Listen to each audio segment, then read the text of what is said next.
एक समय की बात है, भगवान शिव और देवी पार्वती नारद मुनि के साथ पृथ्वी भ्रमण पर आए।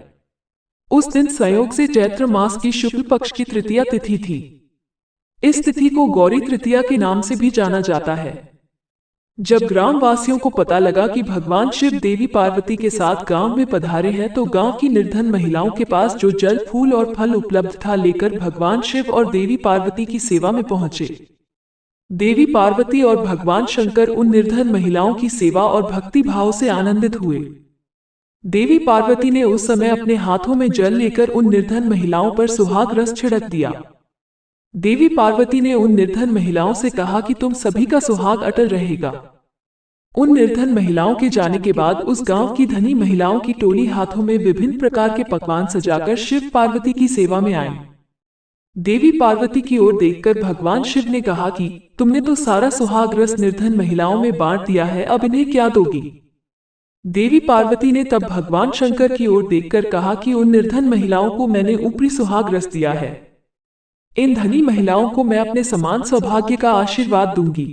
इसके बाद देवी पार्वती ने अपनी एक उंगली को काटकर उससे निकलने वाले रक्त को सभी धनी महिलाओं के ऊपर छिड़क दिया।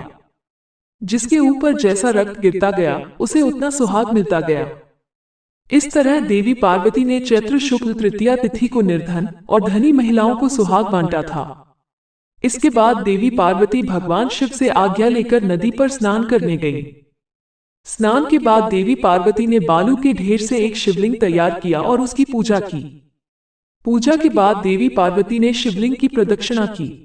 इसी समय उस शिवलिंग से शिवजी प्रकट हुए और देवी पार्वती से कहा कि आज के दिन यानी चैत्र शुक्ल तृतीया के दिन जो भी सुहागन महिलाएं शिव और गौरी पूजा करेगी, उसे अटल सुहाग प्राप्त होगा।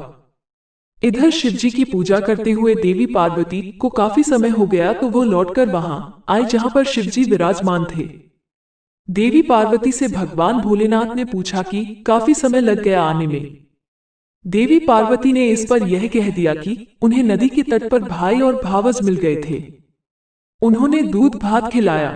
भगवान शिवजी समझ गए कि देवी पार्वती उन्हें बहला रही हैं। इस पर शिवजी ने भी कहा कि वह देवी पार्वती के भाई भावज से मिलेंगे और दूध भात खाएंगे। शिवजी देवी पार्वती और नारद जी के साथ नदी तट की ओर चल पड़े। देवी पार्वती ने मन ही मन भगवान भोलेनाथ से प्रार्थना की, हे शिवशंकर, मेरी बात का लाज रखना। जब भगवान शिव नदी तट पर पहुंचे तो वहां उन्हें एक महल दिखा। उसमें देवी पार्वती के भाई और भावज थे। कुछ समय तक शिव और पार्वती उस भवन में रहे। फिर देवी पार्वती ने भगवान शिव से कैलाश चलने की जिद की, लेकिन शिवजी जाना नहीं चाह रहे थे, तो देवी पार्वती अकेले ही वहां से विदा हो गई। इस पर भगवान शिव को भी देवी पार्वती के साथ जाना पड़ा। अचानक से भगवान शिव ने कहा कि उनकी तो माला वही भवन में रह गई है। नारद जी को शिवजी ने माला लेने के लिए भेजा। नारद जी जब नदी तट पर पहुंचे तो वहां न तो भवन था, न देवी पार्वती के भाई भावज थे। उन्हें एक पेड़ पर भगवान शिव का माला लटका मिला। नारद जी माला लेकर शिवजी के पास गए और माला देकर बोले, प्रभु, ये कैसी माया है? जब मैं माला लेने गया तो वहां पर भवन नहीं था, बस जंगल ही जंगल था। एक पेड़ पर माला लटका मिला।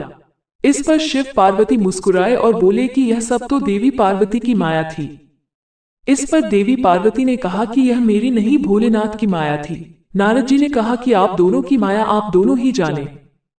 आप दोनों की जो भक्ति भाव से पूजा करेगा, उनका प्रेम भी आप दोनों जैसा बना रहेगा।